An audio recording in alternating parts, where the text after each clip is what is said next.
I didn't call off my wedding because my fiancé embarrassed me. I called it off because in one single moment, he showed me exactly who he believed he was and who he believed my family was. It happened at my grandmother's 90th birthday. A dinner that was never meant to be about me, or my engagement, or the ring on my finger. It was supposed to be about a woman who crossed an ocean with nothing, worked herself to the bone, and built something that fed 3 generations of our family and countless others. Instead, it became the night my future cracked open in front of everyone. I remember the restaurant before it happened. The warmth, the overlapping voices, the smell of garlic and tomato sauce clinging to the air. My grandmother's laughter, soft, fragile with age, but still full of life. I remember thinking, this is home. And then my fiancé spoke. I'm too good for your family's cheap restaurants. The words didn't explode, they settled. Heavy, slow, like dust after something shatters. My body reacted before my mind did. My chest tightened. My fingers curled against the edge of the table. Somewhere nearby, a child stopped laughing. Forks froze midair. He didn't whisper it. He didn't hesitate. He said it like a fact, like something obvious everyone else had been too polite to say out loud. I looked at him then, really looked. Not at the man I was supposed to marry in 3 months, not at the future I had planned my life around, but at a stranger sitting at my grandmother's table, judging a history he never bothered to respect. My grandmother's face changed first. Not anger, not shock. Hurt. Quiet. Deep. The kind that doesn't ask for attention. And something inside me went still. Not dramatic, not loud. Just clear. I stood up. My heart was steady. That surprised me. My voice didn't shake when I spoke. You're absolutely right, I said. He smiled. Relief flickered across his face, like he thought I'd finally come around. He had no idea that sentence was the last grace I would ever offer him. The wedding would be canceled the next morning. But the truth is, the decision didn't begin then. It began right there, at table 12, the moment he told the woman who raised me that her life's work wasn't good enough. That was the moment I chose my family, and everything else became expendable. I met him 2 years earlier, in a way that felt almost embarrassingly ordinary, for something that would eventually unravel my entire life. A mutual friend's engagement party. Loud music, cheap champagne, one of those nights where everyone was pretending to celebrate love while quietly measuring their own against it. He stood out immediately, not because he was loud or flashy, but because he looked comfortable, well-dressed in a way that felt deliberate, confident without trying too hard, the kind of man who knew how to take up space without apologizing for it. We talked for hours that night, about work, about travel, about restaurants, actually. He loved fine dining, talked about tasting menus and wine pairings like they were personality traits. I listened, smiled, shared stories about my family's places, the original restaurant, the newer locations, how food was never just food to us. He laughed, politely, interested enough. I didn't notice then how often he redirected the conversation back to himself. I was 30, established, grounded. I'd grown up in kitchens that smelled like garlic and simmering sauce, surrounded by adults who argued loudly, loved fiercely, and never pretended to be something they weren't. My grandmother, after my father died when I was 10, had become my anchor. She raised my sister and me while running a business most people said would fail. Hard work wasn't optional in my world. Respect wasn't negotiable. He came from something different. His upbringing was comfortable, polished. Parents who cared deeply about appearances. Dinners that were quiet, restrained, served on matching plates. His mother loved to remind me, sweetly, with a smile, how lucky I was that her son had such refined tastes. At first, I mistook that contrast for balance. He liked that I was real. That was the word he used. Real. As if my life was a novelty he could visit and leave whenever it became inconvenient. When we started dating seriously, he came to my grandmother's restaurant once. Just once. He said it was interesting that the food was surprisingly good, which somehow felt worse than an outright insult. But he kissed me afterward, held my hand, talked about the future. So I ignored the small discomfort curling in my chest. The proposal came a year later. Elegant, expensive. He knelt, people applauded, phones came out. The ring was beautiful, heavy, flawless, unmistakably chosen to impress. I said yes because, at the time, it felt like the next logical step, because everyone else smiled like this was what success looked like. Wedding planning began almost immediately. He had opinions, strong ones. The venue had to be elevated. The menu needed to reflect our lifestyle. Whenever I suggested something connected to my family, my grandmother's restaurant, a familiar dish, even a small nod, he'd smile indulgently and say, "Let's not cheapen the day." I told myself he was stressed. I told myself love required compromise. I told myself I was being sensitive. What I didn't tell myself, what I avoided looking at, was how often compromise only moved in one direction. Still, when my grandmother asked for one thing for her 90th birthday, there was never a question. Everyone together, the original restaurant, table 12. I told him the stories again that week, about my grandparents saving every penny, about my mother growing up in that kitchen, about how that table held more history than any venue he was pricing out. He nodded, distracted, scrolling through his phone. "I'll manage," he said. I believed him. I shouldn't have. In the weeks leading up to my grandmother's birthday, the unease I'd been pushing aside started finding ways to surface. Small things at first. He complained more openly about parking, about noise, about places that didn't meet his standards. Anytime we passed one of my family's restaurants, he'd comment on how dated they looked, how a redesign could really elevate the brand. I told myself he was just offering suggestions, but the way he said dated, the slight wrinkle of his nose, the casual dismissal, made my shoulders tense every time. When I told him my cousins were flying in from 3 different states for the birthday, he sighed. "Do we really need everyone there?" he asked one night, loosening his tie. "Big crowds aren't exactly my scene." "She's turning 90, I said. "This matters." He kissed my cheek. "I know. I just don't want it to be overwhelming." What he meant, but didn't say, was overwhelming for him. The night before the dinner, I laid out an outfit on the bed. Simple, comfortable, appropriate for a family celebration. He watched from the doorway, arms crossed. "You're wearing that?" he asked. "What's wrong with it?" "It's casual," he said carefully. I was thinking something more upscale. It's still a public place. It took me a moment to realize what he was implying. "It's my grandmother's restaurant," I said. "Not a gala." He shrugged. "Just saying, appearances matter." That sentence lodged itself somewhere deep in my chest. The morning of the birthday, he booked himself a last-minute salon appointment. Hair, suit pressed, shoes polished to a shine. When I asked why, he smiled like I was being naive. "First impressions," he said, "even with family." By the time we left the apartment, I already felt like I was bracing for something. At the restaurant, my family was exactly what it always was: loud, affectionate, unapologetically themselves. My aunt hugged me too tightly. My uncle laughed too loudly. My grandmother beamed like the room existed solely to hold her joy. He arrived late, very late. When he finally walked in, heads turned, not because he was charming, but because he looked wildly out of place. Designer suit, fresh haircut, the kind of outfit meant for red carpets and exclusive rooftops, not red checkered tablecloths and framed photos from the old country. "This is it?" he said under his breath, scanning the room. "I thought you said this was the original location." "It is," I replied. He hummed, unimpressed. He air-kissed my grandmother instead of hugging her. She leaned in anyway, confused, still smiling. I felt something twist in my stomach. As plates started arriving, meatballs, lasagna, fresh bread, he barely touched his food. When my aunt asked if he wasn't hungry, he waved it off. "I'm on a cleanse," he said. "This is a bit heavy." I caught my cousin's raised eyebrow. My grandmother's smile faltered for half a second. Then came the spilled juice. A child's accident, a sticky splash against his designer bag.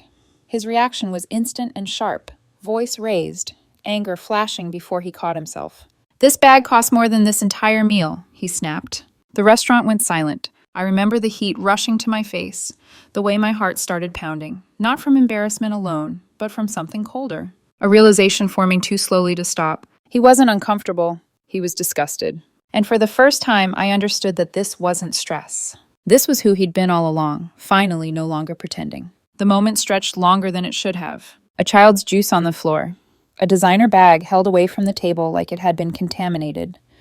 My cousin crouched down, frantically blotting at the spill with napkins, whispering apologies that shouldn't have needed to exist. "It was an accident," she said, her voice tight but controlled. "He's 5. An accident." That should have been the end of it. But my fiancé exhaled sharply, eyes narrowed, not at the mess, but at the room itself. "This," he said, gesturing vaguely, "is exactly why I said this should have been somewhere nicer." The words didn't shout. They didn't need to. They landed like a verdict. My grandmother's hands paused midair. One of them was still holding a piece of bread she'd torn herself. The other rested on the table, veins visible beneath thin skin. Her smile faded, not dramatically, just quietly, like a light turned down. I felt it then, that sharp, sinking feeling behind my ribs, the kind that comes right before something irreversible. "It's a family restaurant," I said. I kept my voice calm. "This is where she wanted to celebrate." He leaned back in his chair, visibly irritated now, embarrassed. "Honestly," he said, loud enough that the surrounding tables went quiet, "I don't get the obsession. It looks like it hasn't been updated since the 70s. I saw my mother's jaw tighten, my aunt's hand curl into a fist beneath the table. But he wasn't done. "The food is basically peasant food," he continued, waving a fork toward the plates. "And don't even get me started on the clientele." He glanced around, at families, couples, regulars, who had been coming here longer than I'd been alive. People who knew my grandmother by name. People who had watched me grow up. My heart started pounding so hard I could hear it in my ears. "When we have kids," he said casually, as if discussing paint colors, "they're not eating here. I won't have them thinking this is acceptable dining." The silence that followed was absolute. Not just our table, the entire restaurant. I felt every pair of eyes turn, not on him, but on me. Waiting, measuring, wondering what kind of woman would let this stand. I looked at my grandmother. She didn't cry. She didn't speak. She just looked small, and something inside me hardened. I stood up. The chair scraped against the floor, the sound cutting through the stillness. My hands were steady, my breath even. I realized dimly that whatever fear I'd had about confrontation had burned itself out. "You're absolutely right," I said. He smiled immediately, relieved, triumphant, as if I'd finally come to my senses. "Finally," he said. "I knew you'd see." "No," I interrupted gently. "You're right that you're too good for this." Confusion flickered across his face. "You're too good for my family," I continued. "Too good for our history. Too good for the woman who built everything that paid for the ring on my finger." The smile dropped. "I didn't mean—" "Everyone heard exactly what you meant." I turned then to my grandmother. I walked around the table, knelt beside her chair, and kissed her forehead. Her skin smelled like perfume she'd worn my entire life. "I'm so sorry," I whispered. "She's gone tomorrow, I promise." She squeezed my hand, didn't say a word. When I straightened, I didn't look at him again. "Enjoy your sushi," I said over my shoulder. Alone. And then I walked out of my grandmother's 90th birthday, out of the future I'd been planning, out of a relationship that had just revealed its truth. Behind me, he stayed seated. According to my sister, he waited 5 minutes before calling an Uber. That night, my phone lit up nonstop. "You embarrassed me." "That was dramatic. You can't just leave me there. Answer me." I didn't. Because while he was texting, something inside me had already decided. The wedding was over. He just didn't know it yet. I didn't go home that night. Not because I was running from him, from the fallout, from the messages stacking up on my phone, but because I needed space where his voice couldn't reach me. I drove aimlessly at first, hands tight on the steering wheel, heart still beating too fast, replaying the scene over and over like my mind was trying to locate the exact second everything broke. I parked a few blocks away from my sister's place and just sat there. The car was quiet. Too quiet. My ears rang with it. My phone buzzed again. "That was unnecessary. You made a scene. We need to talk like adults." I stared at the screen until the words blurred. My hands were shaking now. Not the dramatic kind, just a subtle tremor in my fingers, like my body was finally catching up to what had happened. Adults. He'd insulted my grandmother at her own birthday, and somehow I was the one being unreasonable. I turned the phone face down. Inside my sister's apartment, the lights were low. She didn't ask questions when she saw my face. She just wrapped her arms around me and held on until my breathing slowed. "He really said that?" she asked quietly when I finally pulled back. I nodded. "About the restaurant, the food, the people, the kids." Her mouth pressed into a thin line. "I knew he was a problem," she said. "I just didn't know he was that bold." Neither did I. I slept badly, if you could call it sleep at all. Every time I closed my eyes, I saw my grandmother's face. Not when he spoke, but after. The way she'd gone still. The way she hadn't defended herself, like she didn't think she should have to. By morning, the adrenaline was gone, replaced by something heavier. Clarity? I didn't wake up unsure. I didn't wake up hoping for an apology that would fix things. I woke up knowing exactly what I had to do. At 9 sharp, I stepped outside onto my sister's balcony and made the first call. "Hi," I said when the coordinator answered. "This is regarding the wedding, scheduled for September 15th. There was a pause as she pulled up the file. Oh, yes. Everything okay? No, I said simply. I need to cancel it. Silence, then. I'm so sorry to hear that. You'll lose your deposit. That's fine, I replied. Cancel everything. One call became many. The florist, the photographer, the DJ, the caterer. Each confirmation felt strangely grounding. Like each cancellation was a door closing behind me. Final, irreversible, necessary. By noon, $8,000 in deposits were gone. I felt nothing but relief. The last place I went was the apartment. Our apartment. Though standing there, key in hand, it already felt like a lie. His things were everywhere. Shoes lined up neatly, designer jackets in the closet, bottles of cologne on the bathroom counter, evidence of a life he'd stepped into without ever really respecting. I packed carefully, not out of kindness, but out of precision. Every suit folded, every shoe wrapped, jewelry boxed.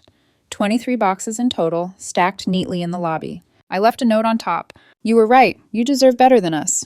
Good luck finding it. I placed the engagement ring beside it. Not thrown, not dramatic. Just returned. Then I called the locksmith. That afternoon, my phone exploded again. Where are my things? What did you do? This has gone too far. I didn't answer. Because for the first time in months, maybe years, I wasn't reacting. I was choosing. And no matter how loud he got next, that choice wasn't changing. The escalation didn't come quietly. It arrived the next morning, wearing perfume and entitlement, demanding to be heard. I was at work when my phone started vibrating nonstop on my desk. Not messages this time, calls. One after another. The receptionist's name flashed across the screen. There's a woman here asking for you, she said carefully. She says it's urgent, and she's not being subtle. I already knew.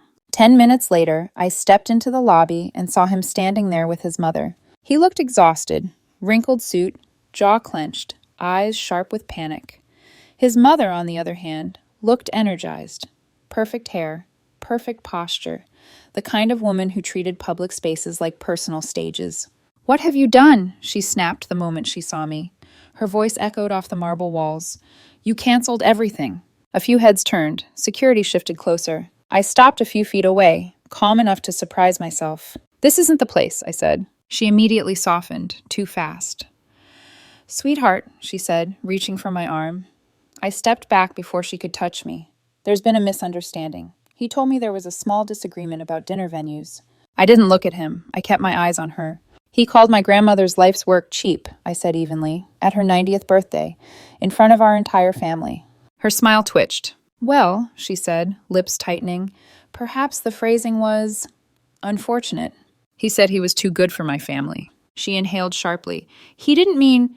He meant every word, I interrupted, and I believe him. His composure cracked then. Baby, please, he said, stepping forward. You're overreacting. It was pre-wedding stress. You know I didn't mean it like that. I laughed once, not loud, not kind.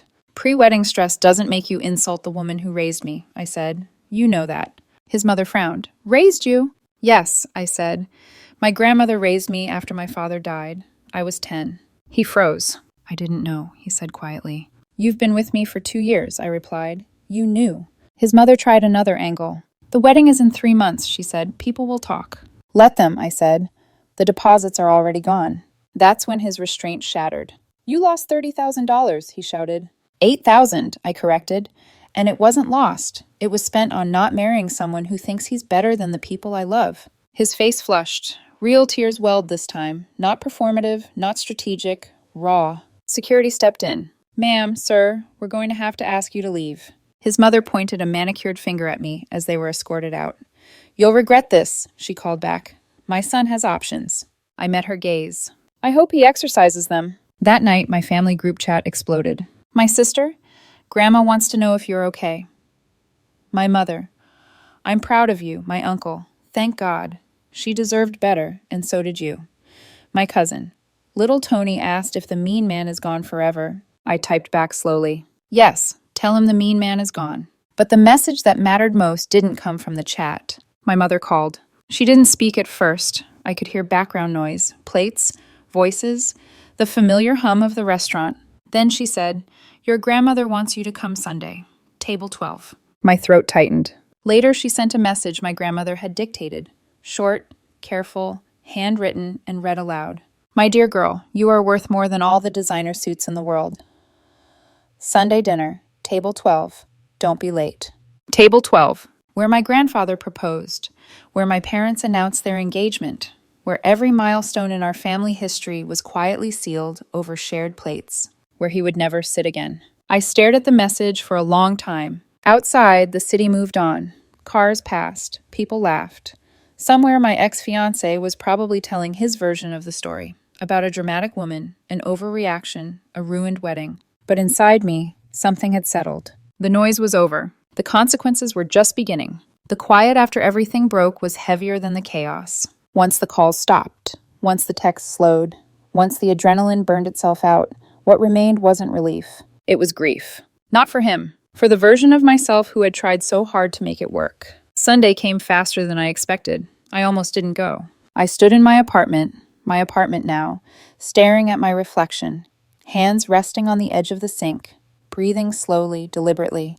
My eyes looked tired, older somehow, like I'd aged years in a single weekend. Part of me wanted to crawl under the covers and disappear, to avoid the looks, the questions, the sympathy I didn't know how to carry yet.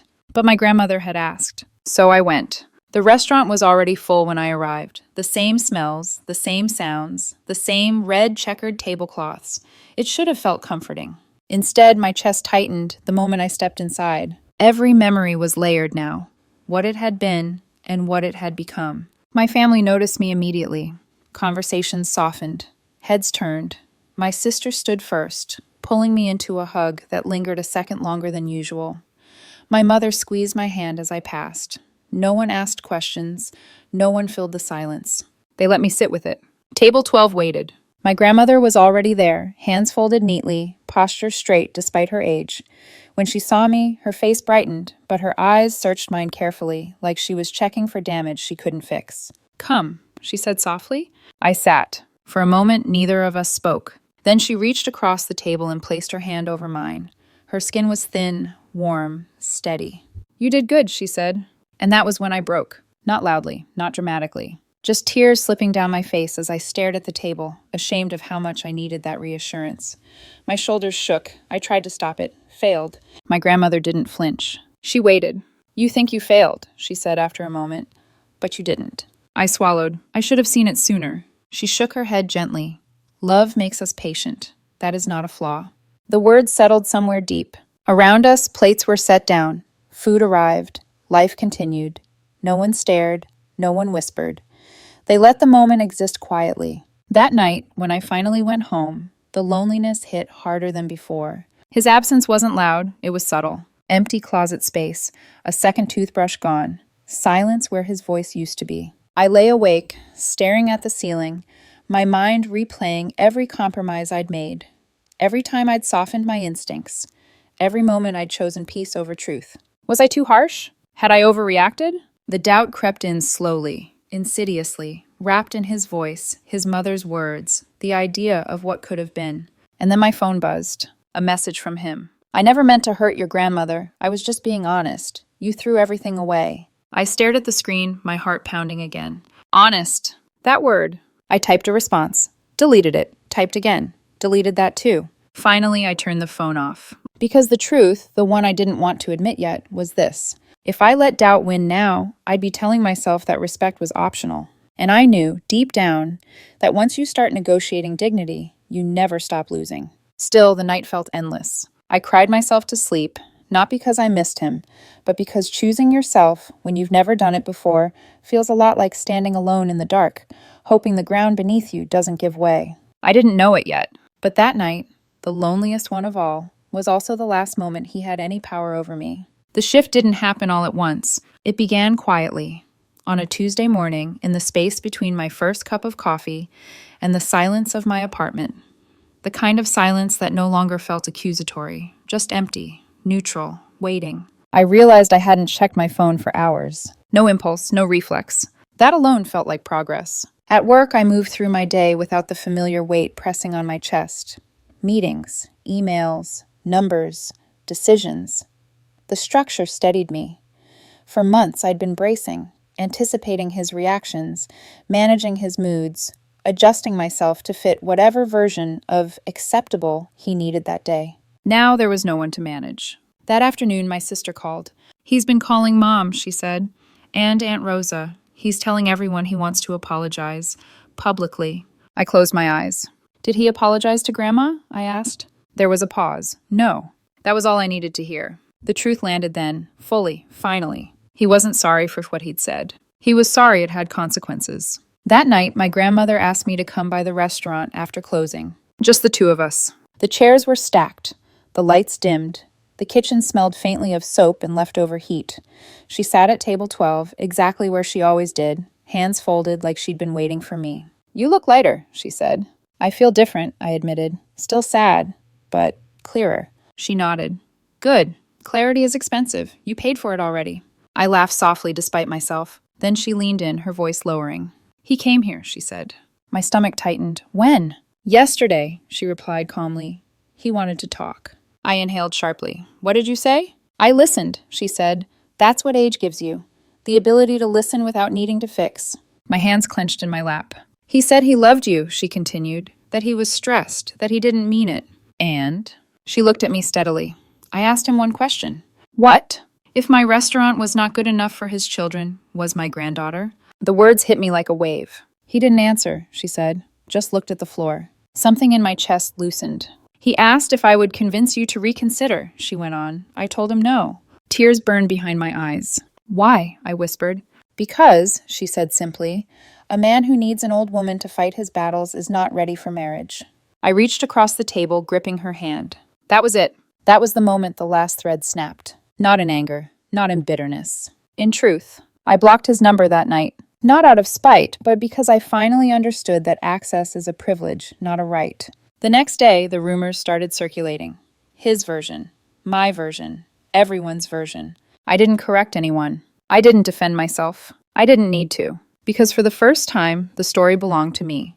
Not to how I was perceived, but to what I knew. And what I knew was this. Love that asks you to shrink your history is not love. Commitment that requires silence in the face of disrespect is not commitment. And a future that costs you your dignity is too expensive, no matter how beautiful the ring. I walked out of the restaurant that night feeling taller somehow. Still healing, still hurting, but no longer unsure. The power I'd been giving away hadn't been taken from me. I'd handed it over, and now I'd taken it back. The fallout didn't arrive all at once. It came in waves, some loud, some quiet, each one reminding me that choices, once made, don't disappear just because you stand by them. The first wave was public. People talked. Friends of friends reached out with carefully worded messages. "I heard what happened. Are you okay? That must have been so hard." Others were less delicate.